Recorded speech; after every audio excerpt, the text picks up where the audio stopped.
নমস্কার, আমি ঋতিকা। আমার চ্যানেল গুবলু কুকিং ওয়ার্ল্ডে আপনাদের সবাইকে আবারও স্বাগত।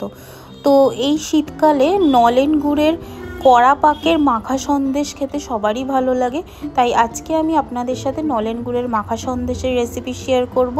তার জন্য দেখুন, এখানে আমি ছানা নিয়ে নিয়েছি, 1 লিটার দুধের ছানা কাটিয়ে নিয়েছি। আপনারা চাইলে এই ছানার জায়গায় কিন্তু পনিরও ব্যবহার করতে পারেন। তো ছানাটাকে আমি ভালো করে কিন্তু মেখে নিচ্ছি, মেখে একটা ডো রেডি করে নেবো। আমি দেখুন, আমি ভালো করে মেখে কিন্তু একটা ডো রেডি করে নিয়েছি। এরপর এখানে একটা কড়া নিয়েছি, কড়ার মধ্যে আমি সামান্য একটু জল দিয়ে দেবো। দিয়ে আমি এখানে 500 ml দুধ নিয়ে নিয়েছি, লিকুইড দুধ। সেই দুধটা এবার এর মধ্যে কড়ার মধ্যে দিয়ে নেবো। দুধটা কিন্তু আমি কড়ায় দিয়ে দিয়েছি। এরপরে কিন্তু ভালো করে নাড়াচাড়া করব, কন্টিনিউ নাড়াচাড়া করব, নাহলে কিন্তু নিচে লেগে যাবে, পোড়া গন্ধ বেরোবে। তাই আমি কন্টিনিউ নাড়াচাড়া করছি, করে আমি হালকা করে দুধটাকে কিন্তু গরম করে নেব।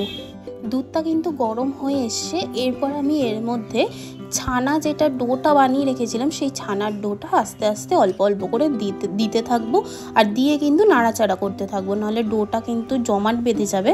তাই দেখুন, ছানাটা দিলাম, দিয়ে এবার একটু নাড়াচাড়া করে নেবো। অল্প অল্প করে দিয়ে নাড়াচাড়া করবেন, একবারে দেবেন না। তো আমিও অল্প অল্প করে দিতে একটু নাড়াচাড়া করে নেবো। পুরো ছানাটাই কিন্তু আমি দিয়ে নিয়েছি। এরপরে দেখুন, একটা হুইস্কারের মাধ্যমে আমি দুধের সাথে ছানাটাকে ভালো করে কিন্তু মিক্স করে নেব। তাই একটা হুইস্কার নিয়ে নেবেন, এরমভাবেই কিন্তু মিক্স করে নেবেন ভালো করে। দুধের সাথে ছানাটা কিন্তু আমার ভালো করে মিক্স করে নেওয়া হয়ে গেছে।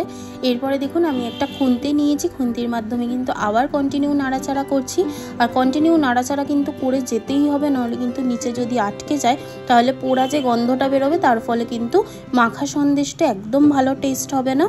তাই কিন্তু আমি কন্টিনিউ নাড়াচাড়া করছি। আর যেহেতু এটা কড়া পাকের মাখা সন্দেশ বানাচ্ছি, সেহেতু কিন্তু নাড়াচাড়া করে করে এটাকে কিন্তু অনেকটা ঘন করে নিতে হবে। তাই দেখুন, আমি কন্টিনিউ নাড়াচাড়া করে এই লিকুইডটাকে অনেকটা ঘন করে নেব। কিছুটা ঘন হয়ে আসার পরে এরপরে দেখুন, আমি এখানে খোয়া ক্ষীর নিয়ে নিয়েছি, খোয়া ক্ষীরটাকে গ্রেট করে নিয়েছি। খোয়া ক্ষীরটা আমি এর মধ্যে দিয়ে দিচ্ছি। আপনাদের কাছে যদি খোয়া ক্ষীর অ্যাভেলেবেল না থাকে, তাহলে কিন্তু আপনারা গুঁড়ো দুধও ব্যবহার করতে পারেন।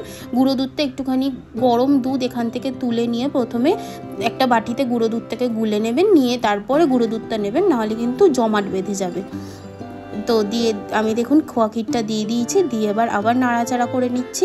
নাড়াচাড়া করে কিন্তু আবার এটাকে ঘন করে নেব। দেখুন, অনেকটা কিন্তু ঘন ঘন হয়ে এসছে, আরও কিন্তু নাড়াচাড়া করে ঘন করতে হবে। আর দেখুন, একটু ছানা ছানা মতন হয়ে যাবে, তাতে কিন্তু ভাববেন না যে দুধটা কেটে গেছে। এটা কিন্তু ওই যে ছানাটা দিয়েছিলাম, সেটা কিন্তু ছানাটা যত ঘন করবেন তত কিন্তু ওরম ছানা ছানা মতন হবে। ওরমভাবেই কিন্তু মাখা সন্দেশ রেডি হয়। পুরো দোকানের মতন কিন্তু আমি মাখা সন্দেশ বানানো দেখাচ্ছি।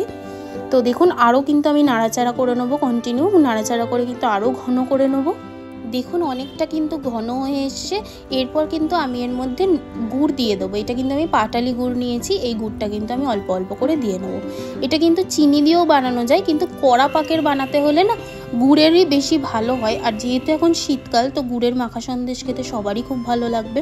তাই আমি দেখুন গুড় দিয়ে দিচ্ছি, দিয়ে এবার ভালো করে কিন্তু নাড়াচাড়া করে গুড়টাকে কিন্তু একদম গলিয়ে নিতে হবে। আর দেখবেন কালারটাও কিন্তু চেঞ্জ হয়ে যাবে, আর খুব সুন্দর একটা স্মেলও বেরোয়, খেতেও কিন্তু খুব ভালো লাগে। তো দেখুন, আমি এটা ভালো করে একটু নাড়াচাড়া করে নিচ্ছি, নিয়ে কিন্তু গুড়টা একদম গলিয়ে নেব। আমি কিন্তু পুরো গুড়টাই দিয়ে দিলাম এর মধ্যে। এরপরে আবার আমি ভালো করে নাড়াচাড়া করে নেবো। আর দেখবেন, গুড়টা দেওয়ার পর কিন্তু এই যেটা ঘন যতটা করেছিলাম আবার কিন্তু পাতলা হয়ে যাবে, তাই আরও ভালো করে কিন্তু ঘন করে নিতে হবে। আর এটা বেশি হাই ফ্লেমে করবেন না, মিডিয়াম ফ্লেম রেখে করবেন, নাহলে কিন্তু পুড়ে যাবে। তাই দেখুন, আস্তে আস্তে আমি ভালো করে আরও ঘন করে নেবো। কালারটাও দেখবেন একদম চেঞ্জ হয়ে যাবে। দেখুন, গুড়টা কিন্তু একদম গলে গেছে। এরপরে দেখুন, এরকম একটুখানি ফুটিয়ে নেবো কিছুক্ষণ, আবার একটু নাড়াচাড়া করে নেবো। আর দেখুন, অনেকটা কিন্তু ঘন হয়ে এসছে। আচ্ছা, আপনারা কিন্তু এর মধ্যে এলাচের গুঁড়োও ব্যবহার করতে পারেন।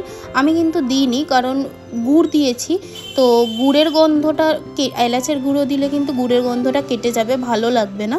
তাই কিন্তু আমি এলাচের গুঁড়ো ব্যবহার করছি না। আপনারা যদি কেউ পছন্দ করেন তাহলে কিন্তু অবশ্যই দিতে পারেন, কোনো অসুবিধা নেই। দেখুন, অনেকটা ঘন হয়ে এসছে। এরপর আমি এর মধ্যে 1 চামচ মতন ঘি দিয়ে দিচ্ছি। আমি বড় চামচের 1 চামচ মতন ঘি ব্যবহার করছি। ঘিটা দিলে কিন্তু খুব সুন্দর একটা গন্ধ বেরোয়। তাই ভালো লাগে, তাই ঘিটা আমি ব্যবহার করলাম। দিয়ে দেখুন ভালো করে মিক্স করে নেবো। মিক্স করে কিন্তু আরেকটু ঘন করে নেবো আমি এই মাখা সন্দেশটা। আর অল্প একটু ঘন করলেই কিন্তু হয়ে যাবে, বেশি ঘন করবেন না তাহলে কিন্তু শক্ত হয়ে যাবে, তাই একটু অল্প করে ঘন করে নিতে হবে। তাই আমি আবার নাড়াচাড়া করে নিচ্ছি, নিয়ে কিছুটা ঘন করে নেবো। তো দেখতেই পাচ্ছেন অনেকটা ঘন হয়ে এসছে। এবার কিন্তু আমি একটা এয়ার টাইট কন্টেনারের মধ্যে নামিয়ে দেবো। নামিয়ে নিয়ে এটা কিন্তু আমি ফ্রিজে রাখবো। তাই দেখুন আর একটু নাড়াচাড়া করে নিচ্ছি, এরপর এটাকে নামিয়ে নেব। দেখুন আমি কিন্তু নামিয়ে নিয়েছি, আর এখানে আমি একটা এয়ার টাইট কন্টেনার নিয়েছি।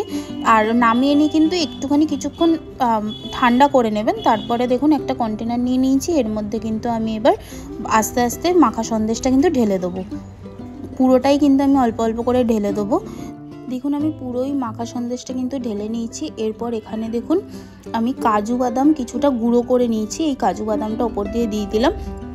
আপনারা যদি চান কেউ নাও ব্যবহার করতে পারেন, আর যদি অন্য কোনো ড্রাই ফ্রুটস ব্যবহার করতে পারেন সেগুলোও কিন্তু দিতে পারেন। তাই আমি শুধুমাত্র কাজু বাদাম ব্যবহার করছি। এরপরে এটাকে ঢেকে কিন্তু আমি ফ্রিজে 3-4 ঘন্টার জন্য রেখে দেবো। তো দেখুন আমি 3-4 ঘন্টা মতন ফ্রিজে রেখে দিয়েছিলাম, অনেকটা শক্ত হয়ে এসছে। এরপর আমি একটা পাত্রে কিন্তু সার্ভ করে নিচ্ছি মাখা সন্দেশটা। তো দেখতেই পেলেন আমি কতটা ঘনত্ব অবস্থায় মানে একটা কন্টেনারে তুলে রেখেছিলাম, তারপরে দেখুন অনেকটা ঘন হয়ে গেছে।